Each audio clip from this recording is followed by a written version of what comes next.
Hey guys, welcome back to another video.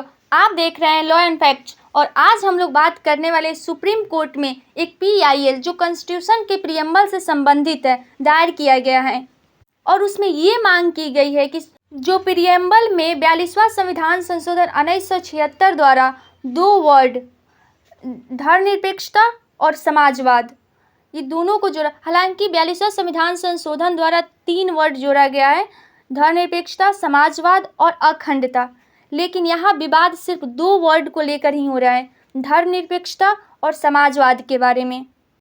Petitioner द्वारा यह मांग किया गया है कि प्रियम्बल में जो 2 वर्ड है जो अमेंडमेंट द्वारा जोड़ा गया है उसको हटा दिया जाए प्रियम्बल से।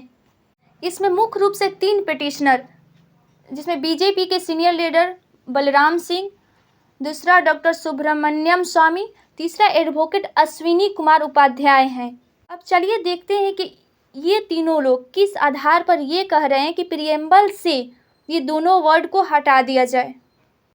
अब चलिए इसके तर्क को देखते हैं कि किस आधार पर कहा जा रहा है कि इसको हटाया जाए, और सुप्रीम कोर्ट में हियरिंग भी चल रही है, तो इसके बारे में सुप्रीम कोर्ट द्वारा क्या क्या अभी तक किया गया है, क्या क्या कार्यवाही हुई है, तो इसके बारे में जानते हैं।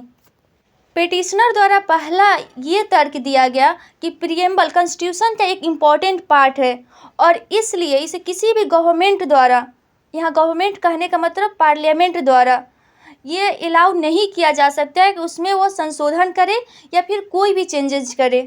दूसरा तर्क ये दिया कि प्रस्तावना में जो समाजवादी और धर्मनिरपेक्ष शब्द अंकित है, अर्थात जो समाजवादी और धर्मनिरपेक्ष शब्द जोड़ा गया है, उसे 1976 में 42वां संविधान संशोधन के तहत शामिल किया गया था। लेकिन हम लोग ये जानते हैं कि 1976 में क्या सिचुएशन थी। उस समय इमरजेंसी लगी हुई थी और उस समय इंदिरा गांधी ने राजनीतिक फायदे के लिए इस वर्ड का यूज किया है। हालांकि हम नहीं कर रहे हैं, ये पिटिशनर द्वारा कहा गया है। इसके अलावा ये भी कहा गया कि अगर हम कॉन्स्टिट्यूशन के आखिरी लाइन को पढ़ते हैं तो इसमें कहा गया है कि सबसे आखिरी लाइन अगर हम लोग देखें, आप लोग भी देख सकते हैं इसको, सबसे आखिरी लाइन को, कि अपनी इस संविधान सभा में आज तारीख 26 नवंबर 1949 ईस्वी मिति मार्ग शुक्ल सप्तमी संवत 2006 विक्रमी को एतद द्वारा इस संविधान को अंगीकृत, अधिनियमित और आत्मर्पित करते हैं। अब इससे क्या स्पष्ट होता है? इस लाइन को पढ़ने के बाद ये समझ आता है कि जो प्रियम्बल है, अर्थात उसमें जो भी वर्ड है, समाजवादी, धर्मनिरपेक्ष, जो भी नया पर वर्ड ऐड किया गया है, उसको 1949 में ही प्रस्तावना में शामिल किया गया था, लेकिन ये सच्चाई नहीं है। इसलिए यह दर्शाना गलत होगा, अर्थात यह दिखाना कि भारतवासी 26 नवंबर 1949 को भारत को एक समाजवादी और धर्मनिरपेक्ष राज्य बनाने के लिए सहमत हुए थे, क्योंकि ऐसा तो कुछ था नहीं। ये समाजवादी और धर्मनिरपेक्ष जो था वो तो 42वां अमेंडमेंट के तहत आया था, तो इसलिए यहाँ पर ये भी तर्क शायद उचित ही था। अब सुप्रीम कोर्ट का क्या निर्णय आता है देखिए इस पर। तीसरा तर्क ये दिया गया कि जब कोई कंट्री सेकुलर होती है तो माइनर ग्रुप के जो रिलीजन होते हैं उसको माइनॉरिटी के आधार पर रिलीफ नहीं दिया करते, लेकिन भारत में आप लोग देख सकते हैं, भारत में तो ऐसा कुछ है नहीं, वो माइनॉरिटी को भी अलग से रिलीफ दिया जाता है। तो ऐसा कहा जा सकता है कि भारत एक सेकुलर नहीं है।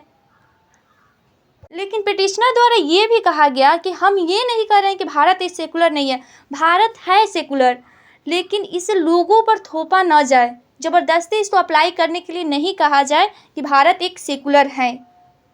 यहाँ तक कि पिटिशनर द्वारा यह भी कहा गया कि यदि भारत के संविधान के जो प्रस्तावना है उसमें अगर आप चाहते हैं कि ये वर्ड रहे तो आपको प्रियम्बल को 2 भाग में बांटना चाहिए।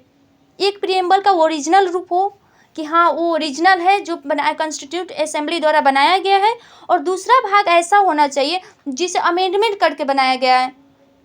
जो 42वां संविधान संशोधन 1976 द्वारा इंदिरा गांधी के सरकार में इमरजेंसी उस समय चल रही थी, उस समय अपने राजनीतिक फायदे के लिए जो अमेंडमेंट किया गया था उसको अलग से रखा जाए।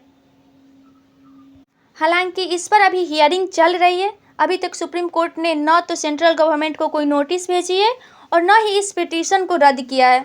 तो इससे हम लोग एज्यूम कर सकते हैं कि सुप्रीम कोर्ट कहीं ना कहीं ये मानती है कि जो 2 वर्ड है वो शायद सही नहीं है।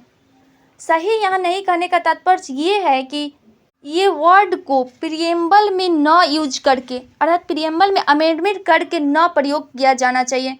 जैसा कि पता है कि फंडामेंटल राइट में ही हम लोग को सोशलिज्म या फिर सेकुलर ये सब का वर्ड दिया हुआ है, लेकिन इस बात पर विवाद हो रहा है कि प्रिएम्बल से ये शब्द को हटाना चाहिए। इसके अलावा सुप्रीम कोर्ट के एक जस्टिस संजीव खन्ना थे, उन्होंने यह भी कहा कि धर्मनिरपेक्षता और समाजवाद संविधान की मूल विशेषताएं हैं, और उन्होंने आश्चर्य भी कुछ जताया कि प्रस्तावना से इन दो शब्दों को हटाने के लिए क्या न्यायिक निर्णय मतलब कोई आदेश दिया जाना चाहिए या नहीं दिया जाना चाहिए। हालांकि फाइनल जो डिसीजन होगा वो सुप्रीम कोर्ट के हियरिंग के बाद, जो आर्गूमेंट होगी उसके बाद ही डिसाइड कर पाएंगे कि प्रिएम्बल में ये दोनों वर्ड रहना चाहिए या नहीं रहना चाहिए। आपको बता दें कि 42वें संविधान संशोधन द्वारा प्रिएम्बल में 3 वर्ड जोड़ा गया था। समाजवाद, धर्मनिरपेक्ष अर्थात पंथ निरपेक्ष भी इसको कहते हैं, और तीसरा अखंडता था। लेकिन यहाँ पर विवाद बस 2 वर्ड को लेकर ज़्यादा हो रही है, समाजवाद और धर्मनिरपेक्ष को लेकर। तो चलिए वेट करते हैं तब तक सुप्रीम कोर्ट के डिसीजन का कि क्या कहती है। या तो पिटीशन रद्द होगा या फिर सेंट्रल गवर्नमेंट को बुलाकर आर्गूमेंट स्टार्ट कराया जाएगा। आपको क्या लगता है इसके बारे में? क्या कॉन्स्टिट्यूशन के प्रिएम्बल से इस वर्ड को हटा देना चाहिए कि वैसे ही बनाए रखना चाहिए? अपना अपना राय जरूर व्यक्त करें। मिलते हैं नेक्स्ट वीडियो में, तब तक के लिए बाय।